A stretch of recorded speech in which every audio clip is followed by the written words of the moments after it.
Hey guys, it's John, and in today's Breakfast Club, I'm going to show you how I iron my shirts, and I'm going to show you my secret tricks for making it go faster than usual. Many people, they think that ironing shirts in batches will save them time. I don't believe that, and this is the reason why.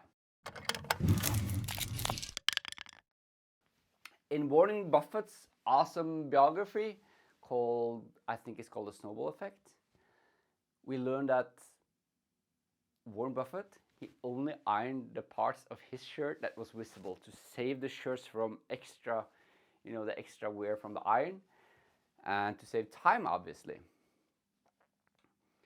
And before I heard of this trick, I was like, you have to iron the whole shirt, of course, and you iron them in batches. But after reading that book, I figured, hey, why not iron my shirts like Warren Buffett? So ever since that, I've only ironed the parts of my shirt that are visible. And there are basically 5 different ways I wear my shirts, and thus there are 5 different ways of ironing my shirt. Some of the techniques take super little time. Others, where I have to iron the whole shirt, takes a lot more time, of course. So I thought I'd show you the 5 different ways I iron my shirts in this video. So when I iron my shirts, the only thing I use is my iron. I have some water, both to top up my iron and to use for hard creases. I have a regular ironing board from IKEA. I don't recommend this ironing board because it's a bit flimsy, but this is what I have and this is what I use. And I have my shirts, of course. And if you think ironing your shirt is kind of difficult, I have to say that it really depends on the fabric of the shirt. This shirt is by Stenström, which I think is a Swedish company. It's the same company. It's the same company that made the shirt I'm wearing. And this shirt fabric is just super easy to iron. You are basically guaranteed a good result when ironing this shirt fabric. It's a bit thicker. Contrast it with this shirt.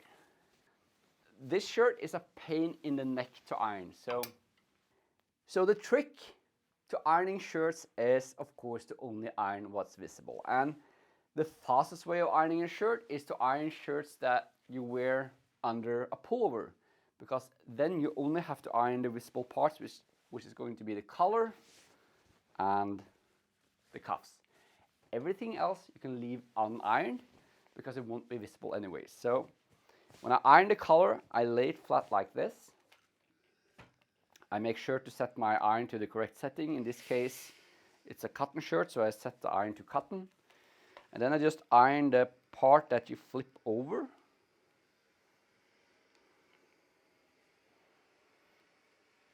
I'm using pressure on the back end of the iron, so more pressure on the back end than the front end.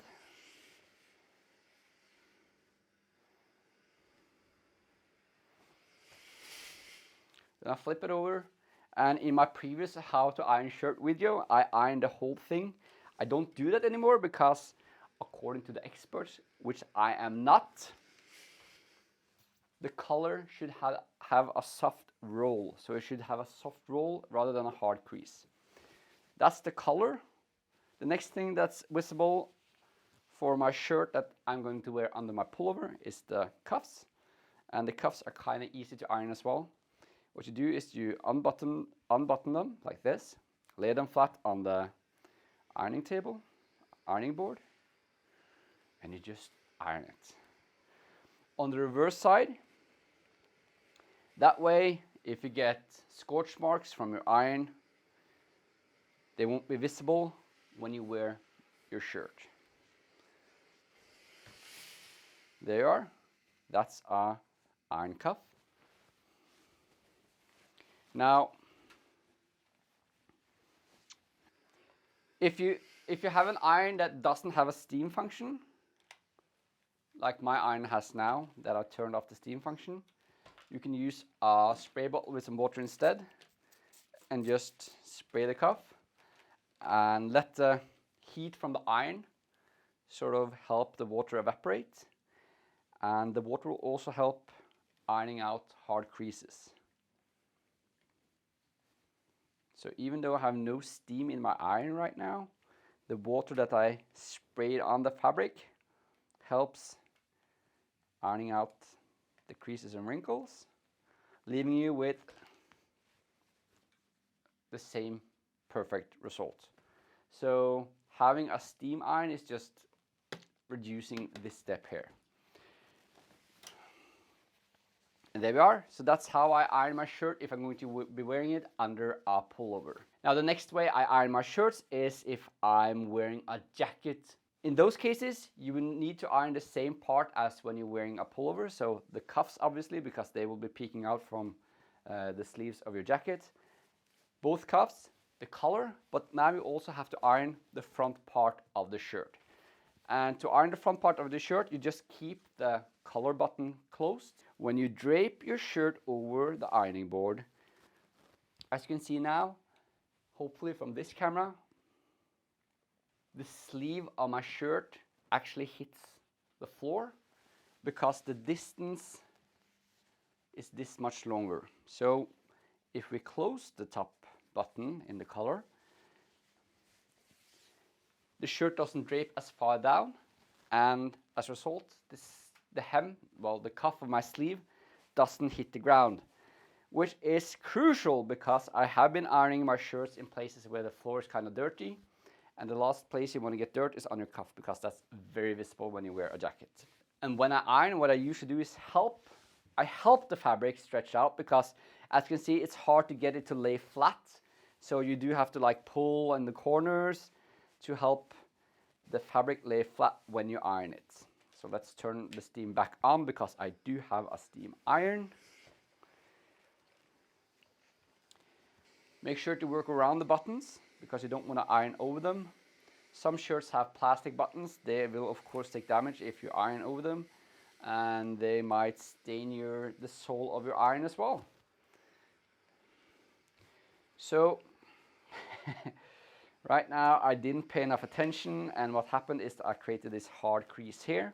The best way to get rid of hard creases is to just spray them with some water, and then you can iron over them, either with or without steam, it doesn't really matter.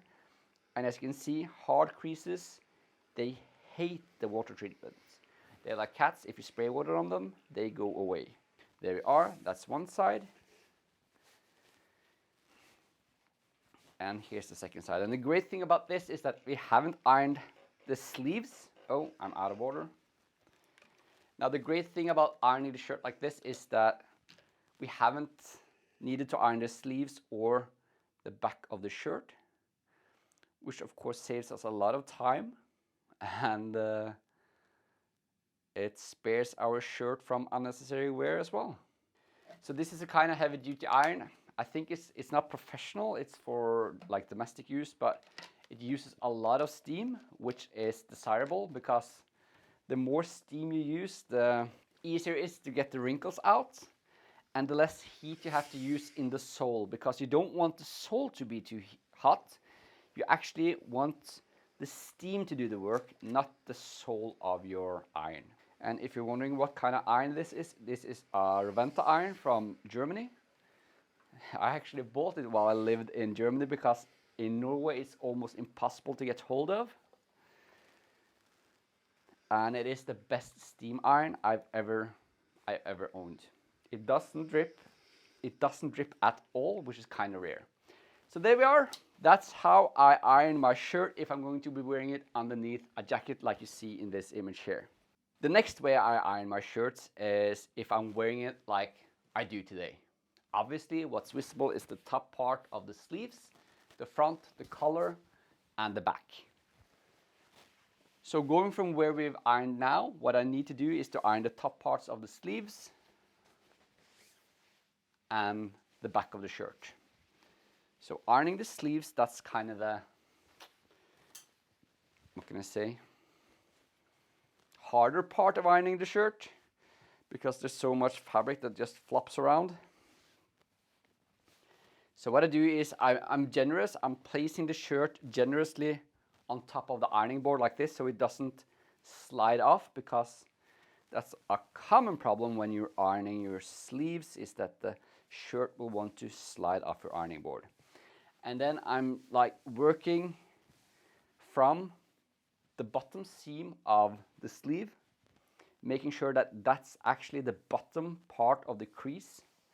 And then I'm just flattening the rest of the sleeves up like this until I create this crease up here. So next we're going to start ironing from the bottom seam here into the armpit, up alongside the shoulder, and then we're just going to work ourselves down the sleeve.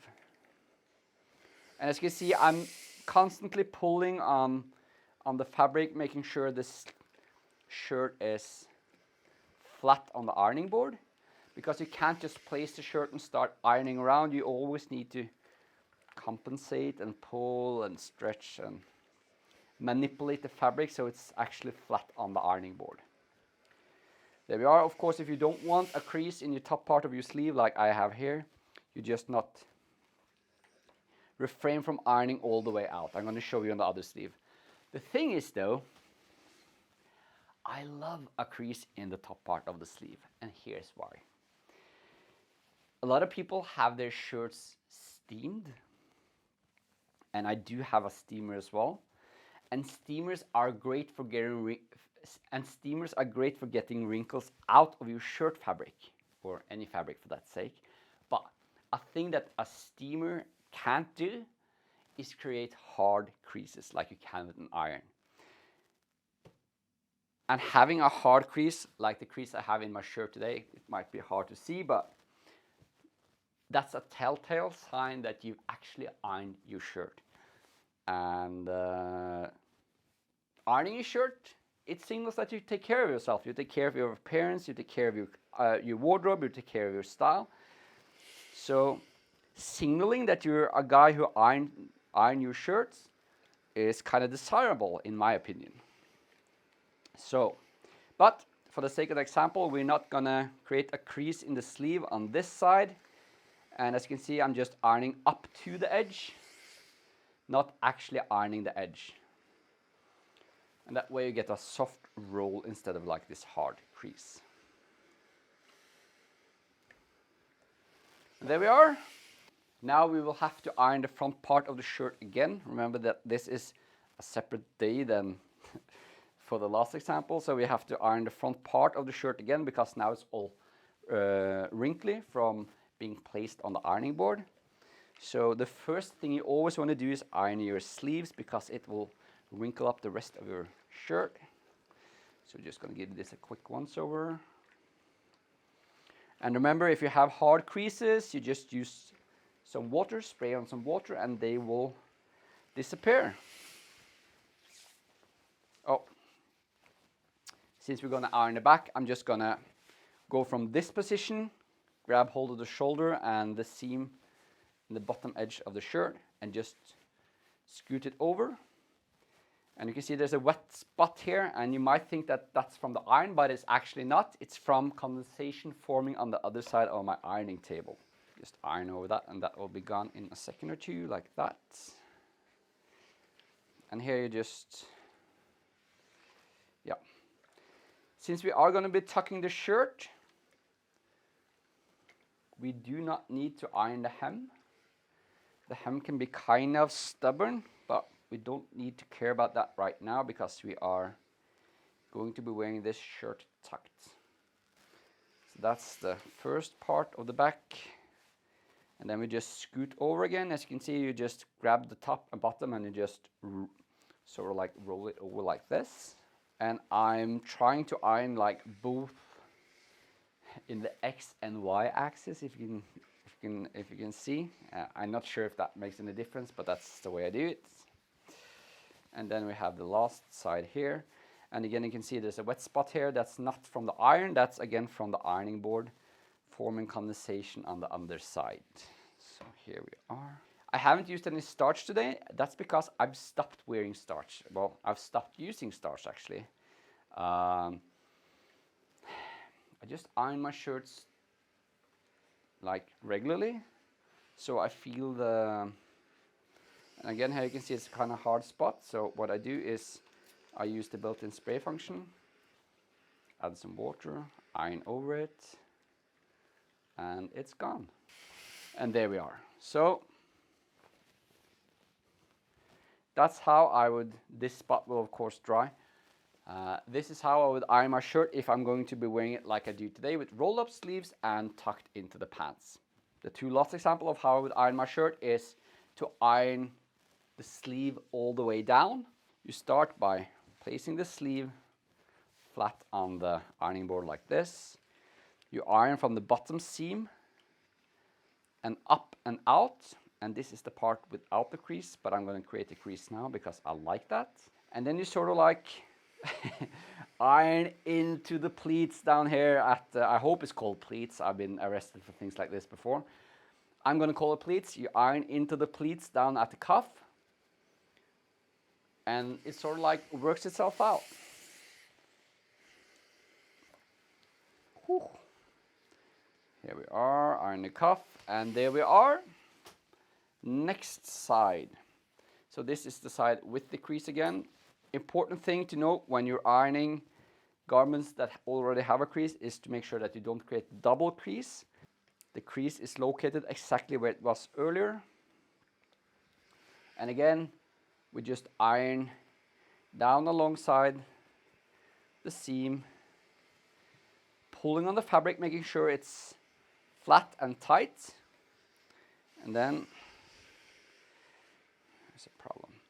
And this cuff is a bit crooked. I guess it's just poor craftsmanship from the people who made it. And we have a crease here again. Just add some water. And that is gone. A great thing about this iron is that it's, as I said, the sole isn't that hot compared to other irons, because this iron has a steam generator. So instead of creating steam by dripping water onto the sole plate, which many cheap iron does, this iron actually creates the steam back here in a separate steam generator. And then it directs the steam out through the sole plate, and the heat of the sole plate is only there to sort of like soften the fabric and make sure that the steam doesn't condense on the sole plate. So it doesn't get that hot actually, which is great because I have scorched my shirts before, but after getting this iron, I haven't scorched a single garment. So there we are. So that's the sleeves again. Now we need to iron the front parts, because they have been wrinkled up by being placed on the table on the ironing board when I ironed the sleeves. Iron in between the buttons. There we are. Then you just grab the shoulder and bottom hem of the shirt, flip it over, and now we are going to wear the shirt untucked with the sleeves rolled up. So we need to iron the hem of the shirt as well, because that will be visible. Remember, we're ironing all the visible parts of the shirt. There we are.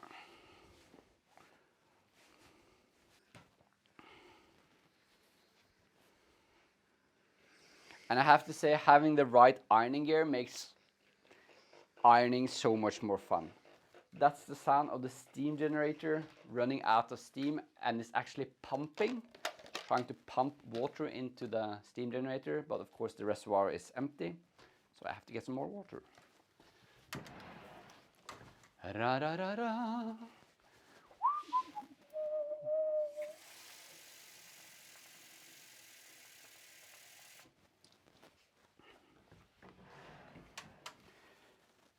And I think that's a